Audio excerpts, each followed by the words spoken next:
네, 안녕하세요. 보기만 해도 살찌는 채널 메루취향장의 이가람입니다. 네, 오늘은 메루취향장의 시그니처 콘텐츠죠. 1년에 딱 4차례만 진행하는 벌크업에 성공한 메루취들의 사례를 분석해서 루틴과 식단, 각종 팁들을 전달하는 메루취 성공 사례 콘텐츠입니다. 네, 이번 사례는 약 11주 동안 6.1kg를 증량한 김루취님의 케이스입니다. 에게 겨우 6kg? 겨우요? 여러분, 이 벌크업 해본 메루취분들은 아시겠지만 이 6kg가 절대 적은 수치가 아니거든요. 게다가 이 6kg를 근육량 위주로 꽉꽉 채워서 증량시키면 정말 사람이 180도 달라집니다. 운동 전 사진부터 보시죠. 확실히 굉장히 마른 편이죠. 특히 팔이 상당히 가늘잖아요. 키가 170cm에 체중은 53kg. 그러니까 이 영상 보시는 분들의 여러분들의 평균 정도가 되지 않을까 싶습니다. 6kg를 증량한 애프터는 이렇습니다. 뒷모습부터 보시죠. 와, 이게 가능할까 싶을 정도로 밋밋했던 등판이 쫙 넓어지고 화가 났습니다. 아주 화가 났네요. 그 다음으로 측면 사진도 보겠습니다. 가늘던 팔이 삼두와 어깨 근육이 제법 생겨가지고 이제는 운동한 티가 꽤나 나죠. 정면도 보겠습니다. 지금은 그냥 연유 메루취랑 다름이 없었던 김루취님이 이렇게 제법 몸짱 느낌이 나게 변했습니다. 이 모든 게 6kg 증량 변화만으로 이루어졌다는 것. 이 체중의 수치가 전부가 아니라는 것이죠. 김루취님은 부산점의 메루취 코칭 장인인 송지우 선생님의 사례입니다. 지우 선생님에게 김루취님의 루틴, 식단, 꿀팁까지 모두 얻어왔으니까요. 채널 고정하시고 구독, 좋아요 누르세요. 그럼 바로 시작하도록 하겠습니다.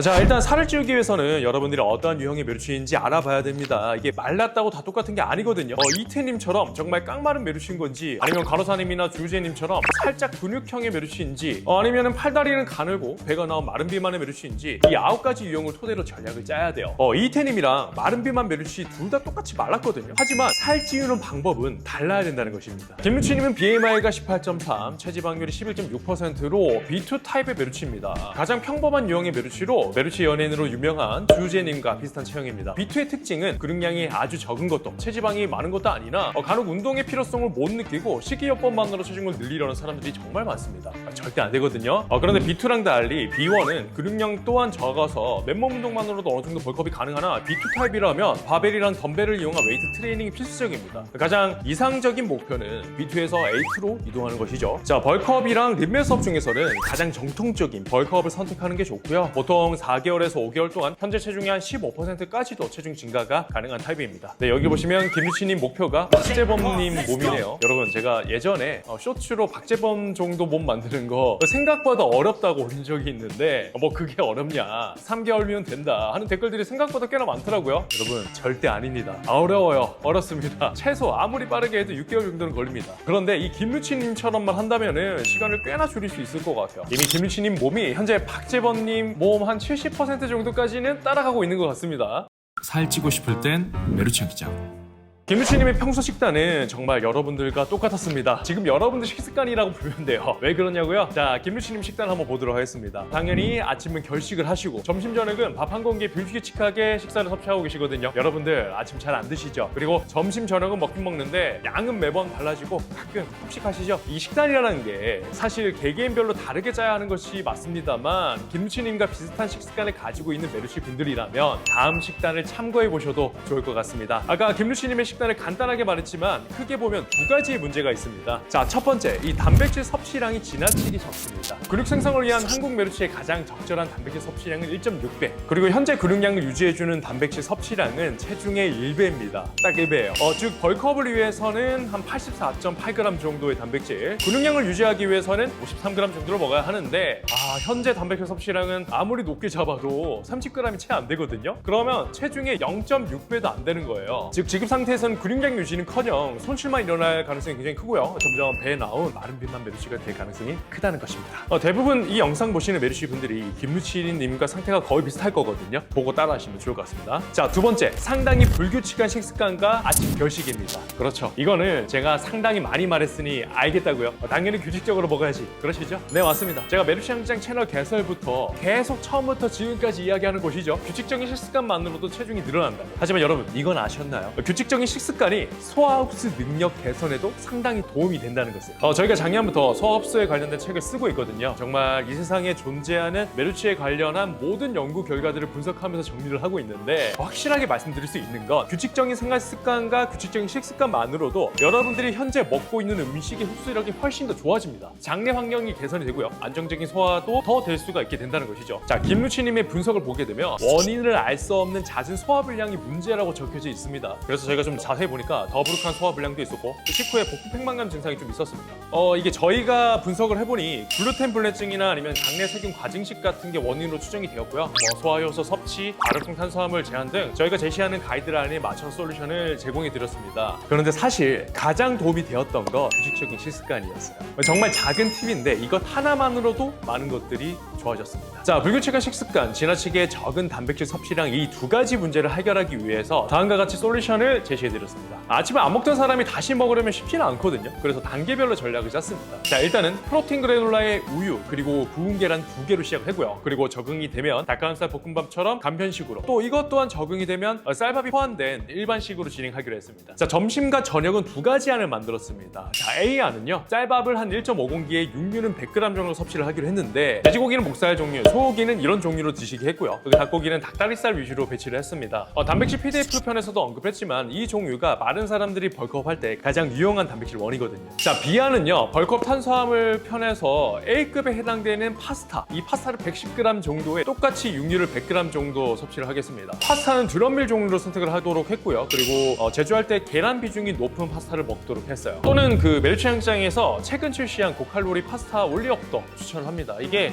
저희 제품이라 추천하는 게 아니라 사실 850칼로리의 단백질이 이 정도 있는 파스타는 사실 이 제품밖에 없거든요. 추천드립니다. 간식은 프로틴바, 볼컵 같은 종류에다가 우유를 한 200ml 정도, 그리고 운동 직후에는 유청단백질 보충제를 1회 섭취를 권장을 했습니다. 그리고 또한 중요한 점은 섭취 시간을 일정하게 지킬 수 있도록 했어요. 아침은 9시, 점심은 12시, 간식은 16시, 저녁은 19시. 김씨님의 벌크업 식단의 키포인트는 사실 일정한 시간에 항상 식사를 하는 것이었거든요. 그래서 매 끼니마다 알람을 설정했고요. 항상 지킬 수 있도록 저희가 강조를 했습니다. 변하고 싶어? 여기로 와. 메르치 양식장. 다음은 운동 분석입니다. 본격적으로 루틴을 알려드리기에 앞서서 여러분들도 알고 가시면 좋을 만한 팁들을 먼저 알려드리도록 하겠습니다. 어떻게 본다면 루틴보다 훨씬 더 중요한 메르치들의 벌크업에 있어서 핵심이 되는 사안들입니다. 자, 첫 번째, 이 운동 초보일수록 신장성 수축은 천천히, 휴식 시간을 일정하게 지키기. 모든 운동의 신장성 수축을 4초에서 5초 정도로 천천히 진행을 했습니다. 즉, 스쿼트나 푸시업을 할 땐 내려가는 동작이죠. 그리고 랩풀다운 할 때는 천천히 놓는 동작입니다. 자, 이걸 4에서 5초 정도 진행했다는 건데 되게 초보자일수록 힘을 빼는 이 신장성 수축에서 집중력이 상당히 떨어지고요. 자세가 무너지면서 운동의 질이 떨어지는 경우가 너무 잦습니다. 이 구간을 천천히 하는 것만으로도 운동의 질이 상당히 개선이 되죠. 쉬는 시간도 마찬가지입니다. 단순히 이 정도만 쉬면 괜찮을지 정도로 하는 게 아니라 체계적으로 매 세트마다 일정한 쉬는 시간을 정해두고 변수를 최소화시키는 것이 정말 중요합니다. 자, 두 번째, 운동량은 중요하지가 않습니다. 천천히 스무스하게 늘리도록 했습니다. 자, 모든 매성사 케이스, 10kg를 늘린 은우치님이라던가 11kg 늘린 윤우치님 등등 모든 메르치 성공 사례에 출연하신 메르치 회원님들은요, 공통적인 부분이지만 생각보다 운동량이 그렇게 많지가 않습니다. 이 김루치님도 마찬가지로 한 번에 운동할 때 한 5 정도 15세트 내외로 운동을 진행을 했어요. 이 운동량이란 것도 인플레이션이 적용되기 때문에 초반부터 과한 운동량으로 밀어붙이게 된다면 어느 순간 이 몸이 적응해버려서 그 이상으로 운동을 하지 않는 이상 성장을 하지 않게 되는 것이죠.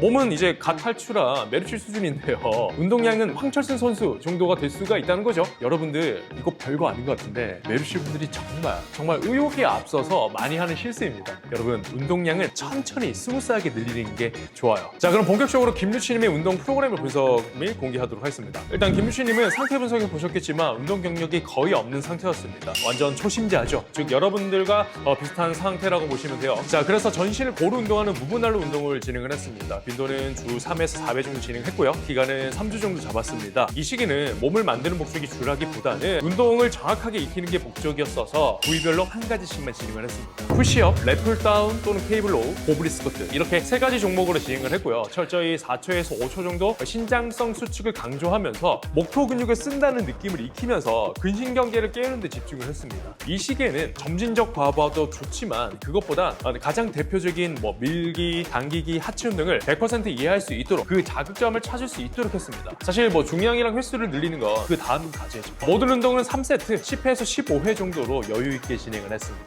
자, 이 세 종목이 익숙해지면 덤벨 숄더 프레스, 덤벨 컬을 넣어서 5가지로 운동을 진행을 했습니다. 그리고 그 이후에는 전신을 2번에 나눠서 훈련을 하는 이분할로 프로그램을 변경했는데 A는 등, 가슴, 미두, B는 하체, 어깨, 삼두 이렇게 나누어서 주 4회에서 5회 정도 운동을 진행을 했습니다. 전체적인 횟수는 무분할과 동일하게 10회에서 15회로 진행을 했습니다. 왜 무거운 무게를 안 하냐 이렇게 궁금하실 분들이 있을 수 있는데요. 이게 고중량 저반복으로 큰 부하를 주는 것보다 정확한 자세와 자극으로 좋은 운동 습관과 운동의 질을 높이는 게 이 시기에는 훨씬 더 중요합니다. 고중량은 적어도 한 3개월, 4개월 차 이후에 하시는 걸 추천드려요. 자, 그럼 루틴을 좀 더 상세히 분석을 해보도록 하겠습니다. A는 등, 가슴, 미두, B 루틴은 하체, 어깨, 삼두 이렇게 상체 플러스 팔 그리고 하체 플러스 팔로 구성이 되어 있습니다. 자, 이렇게 프로그래밍을 했을 때 가장 큰 장점은 메르치들의 가장 큰 콤플렉스가 있잖아요.